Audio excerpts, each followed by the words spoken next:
Olá, começa agora mais um Cidadania Especial em comemoração aos 200 anos da independência brasileira, proclamada em 7 de setembro de 1822.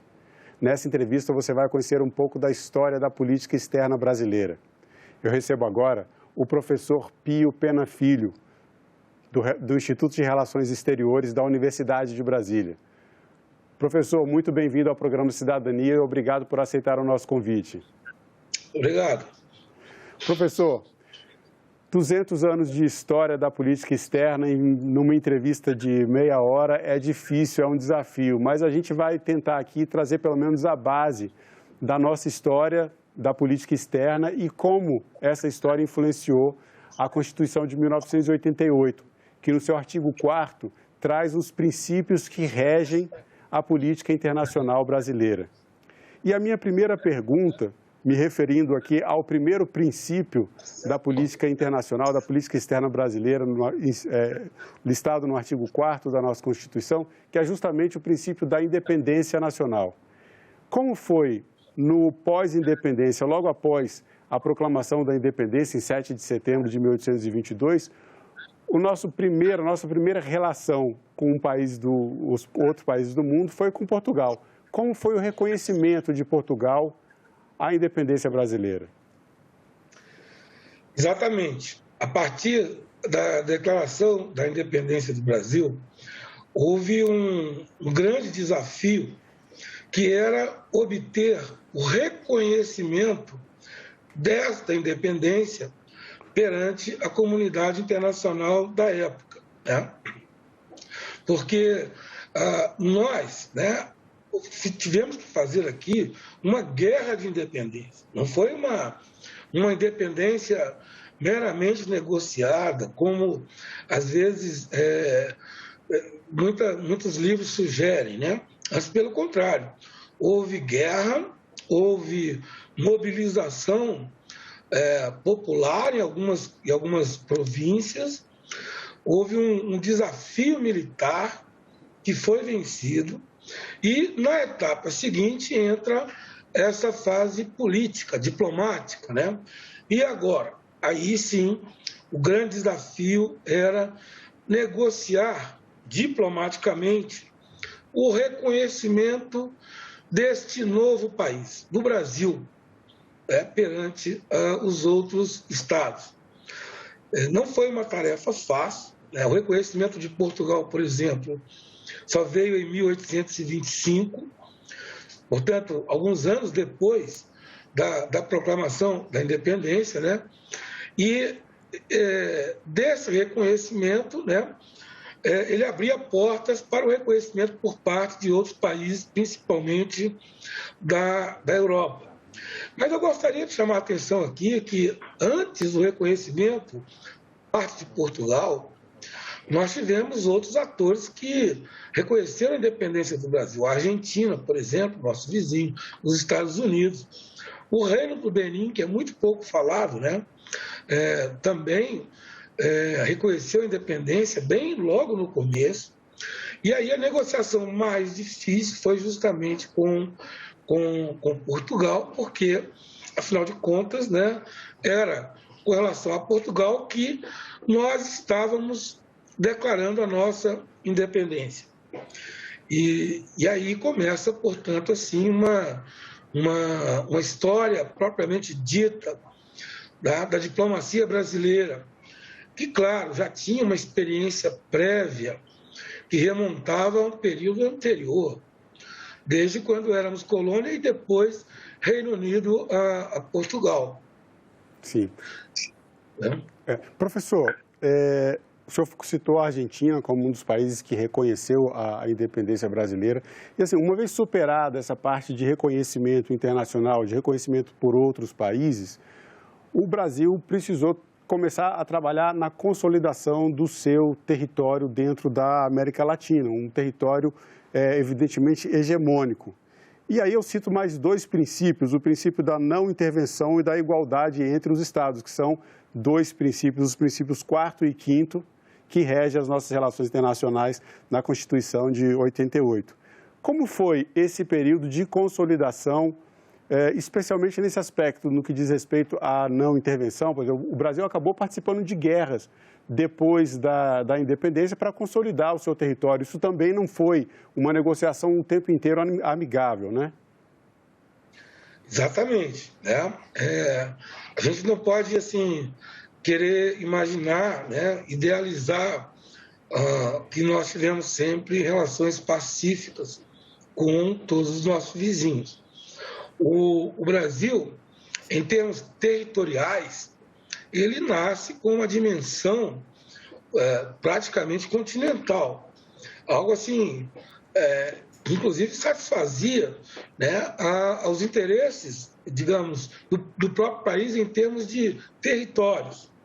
Mas, assim, nós tivemos, claro, no transcurso aí, entre 1822 e até 1903, né? Poderíamos até estender um pouco mais, até 1910, mas 1903, considerando o Tratado de Petrópolis, e voltando lá atrás, ao período da independência, alguns conflitos com países vizinhos. O primeiro deles aconteceu logo no começo, em 1825, quando o Brasil foi à guerra com a Argentina pela questão da província da Cisplatina. Foi uma guerra que durou até 1828 e que marcou já a fronteira sul do país, né? Porque aí surge a guerra terminou num impasse. O Brasil queria manter a província cisplatina. O que era a província cisplatina? É o que é hoje, basicamente, o território do Uruguai. E a Argentina queria que esse território fizesse parte do seu país. Portanto, nós travamos uma guerra com a Argentina, de 1825 a 1828. A guerra terminou com a independência do Uruguai, que surge como um país e, inclusive, né, de certa forma, separando Brasil e Argentina. Não totalmente, é claro, mas surgiu ali um novo Estado. Depois, nós tivemos também uma presença assim, muito forte no âmbito do Cone Sul, e em 1852 ocorreu uma intervenção brasileira contra o presidente argentino de então, Juan Manuel Rosas. A intervenção brasileira que levou ajudou, né, a levar a substituição desse governante argentino. Logo depois, em 1864, começa a Guerra do Paraguai, que também foi definidora de uma zona de fronteira do Brasil. Agora, nesse sentido, eu gostaria até de lembrar que o Brasil negociava com o Paraguai a delimitação da fronteira, e o Paraguai, nesse processo que foi muito moroso, foi um processo demorado, ele que atacou o Brasil. O Brasil não atacou o Paraguai. O Brasil reagiu a uma invasão paraguaia. Depois da guerra, definimos a fronteira com o Paraguai. E a última área que teve conflito foi na questão do Acre, né, envolvendo Brasil e Bolívia. Não porque houvesse uma iniciativa do governo brasileiro em fazer guerra contra a Bolívia para delimitar um território, mas porque havia um conflito naquela região que envolvia brasileiros e bolivianos, né?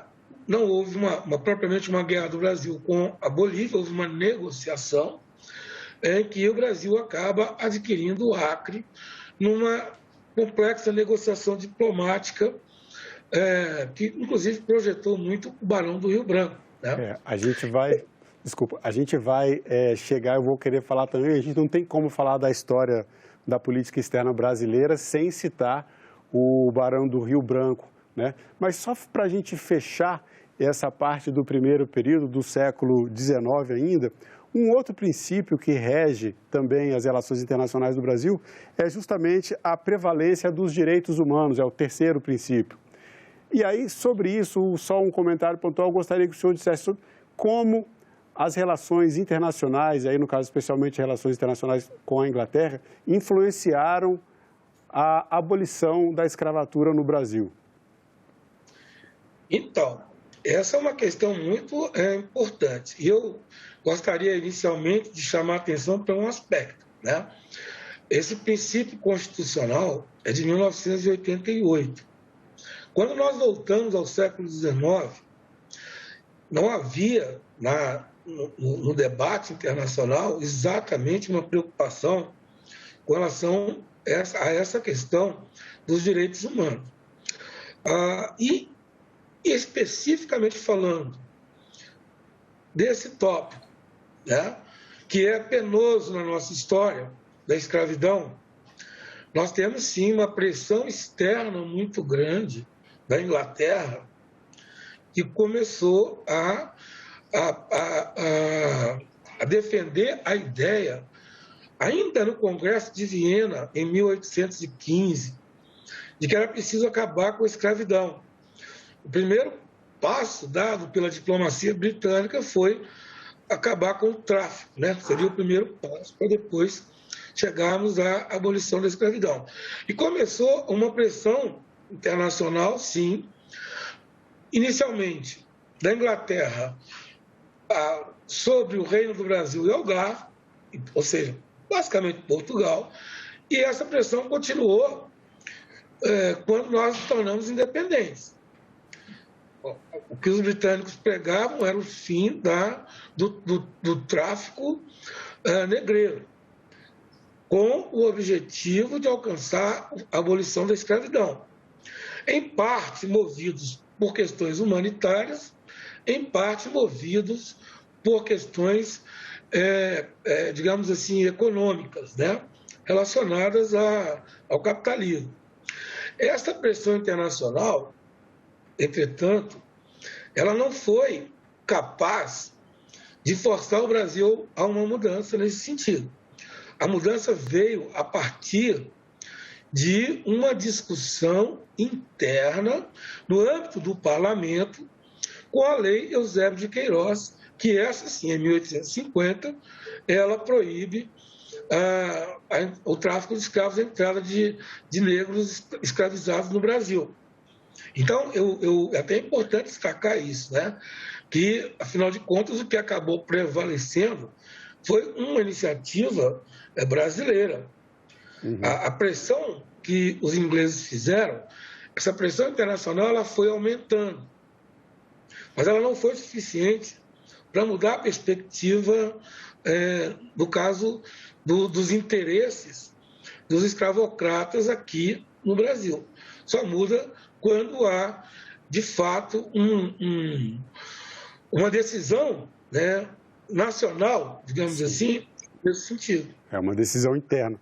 Agora, interna. O senhor, a gente voltando agora ao Barão do Rio Branco, José Maria da Silva Paranhos Júnior, um nome comprido, ele marcou a história da política externa brasileira, a história da diplomacia brasileira, e o princípio que eu trago para falar do Barão do Rio Branco é justamente a solução pacífica dos conflitos.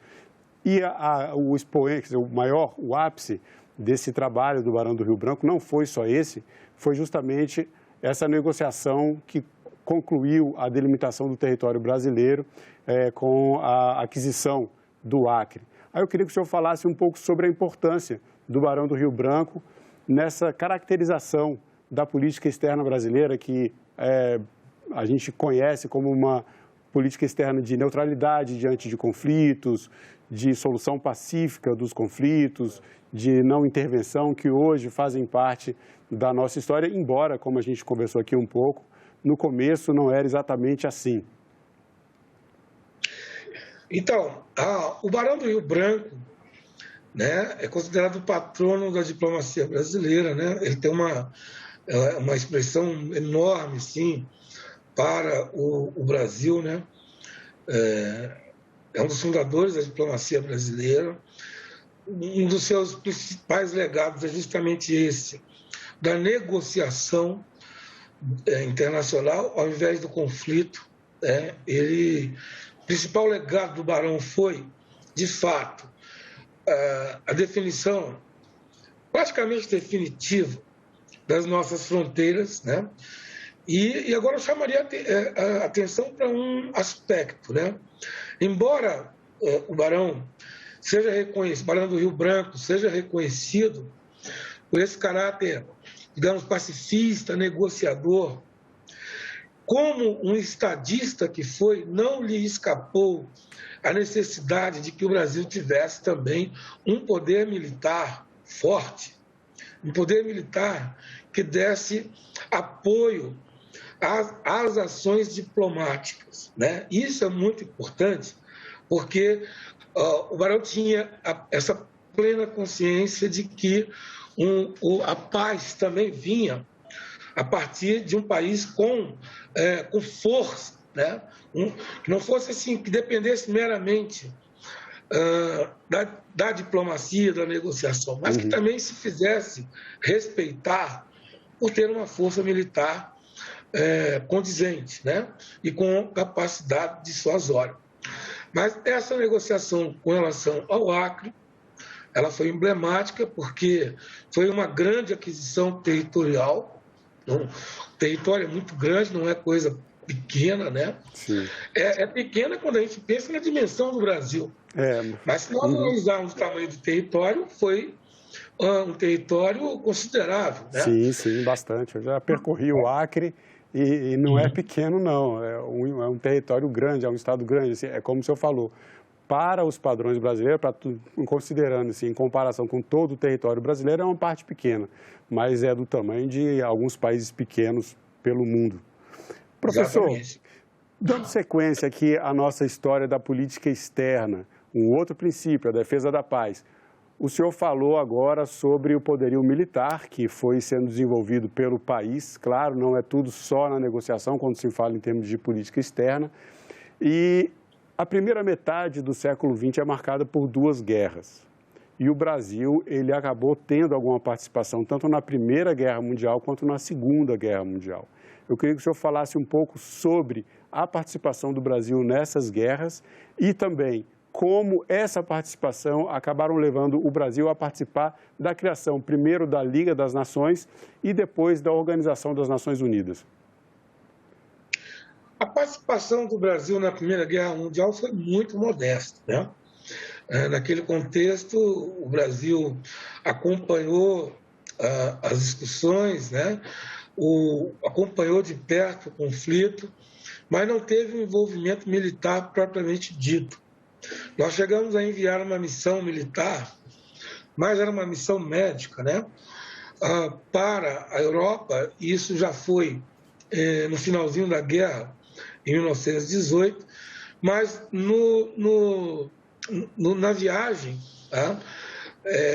O navio que transportava essa missão, ele acabou sendo pego pela gripe espanhola, né? Então, a missão ficou comprometida, né? Embora alguns brasileiros tenham atuado, muito poucos, né? Tenham atuado na França, ao lado dos países da Tríplice Entente, né? O Brasil não teve uma participação, assim, digamos, efetiva, mas já dava sinais da sua importância internacional, tanto é que foi chamada a compor a Liga das Nações, embora não tenha nela permanecido o tempo todo e nem ganhado um papel de destaque. Aí nós passamos para a Segunda Guerra Mundial, aí sim, nós já temos um outro país que se desenvolveu consideravelmente entre 1918, 19 até 1939, 40. O Brasil fez questão de participar ativamente da guerra. Quando eu digo ativamente, é enviando tropas. Isso foi até uma demanda do governo brasileiro da época, do governo Vargas, né? Os países aliados, principalmente Estados Unidos e Inglaterra, não haviam requisitado tropas brasileiras, mas uma decisão do governo brasileiro, ela até exigia o envio de tropas, ou seja, isso já mostra que nós estávamos num outro patamar político, né, e com interesses mais vigorosos no contexto internacional. e enviamos tropas, lutamos no teatro de guerra na Itália contra os alemães, né? Os brasileiros fizeram bonito, né? Foi uma participação modesta no cômputo geral, mas foi importante. Ajudou a modernizar o Brasil em todos os sentidos, inclusive preparando as bases para a industrialização do país. Então, foi uma decisão muito sábia e que reforçava a identidade nacional brasileira, porque as tropas foram enviadas considerando todas as regiões do país, né? Isso foi uma visão muito assim clara, né? Uma visão política das autoridades da época com relação à participação do Brasil na Segunda Guerra Mundial.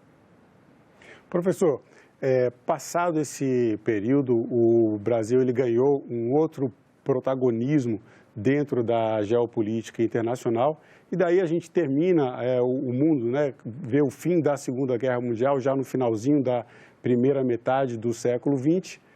Vem a segunda metade do século XX, nós vamos ter um período democrático, esse período de grande avanço na industrialização nacional, de mudanças na política externa. Passamos o período militar e chegamos à Constituição de 88, que acaba consagrando todos esses princípios que eu citei aqui. A gente tem mais pouco tempo de conversa, eu queria que o senhor resumisse essa segunda metade do século até a nossa Constituição de 88, para a gente encerrar esse nosso pequeno resumo da história da política externa brasileira. Ok. Então, após a Segunda Guerra Mundial, o Brasil, inclusive, né, participa muito ativamente no âmbito da Organização das Nações Unidas, virou uma tradição. Até hoje, o Brasil inaugura as sessões anuais, né? O Brasil cresceu muito da Segunda Guerra Mundial para cá. Nós tivemos o início do processo de industrialização consistente, né? No governo Vargas, com a criação de uma indústria de base. Depois o governo Juscelino Kubitschek, que avançou ainda mais na industrialização. Depois, no período dos governos militares, nós tivemos um outro salto adiante, né? uma política muito forte de industrialização, crescimento da economia nacional, do PIB.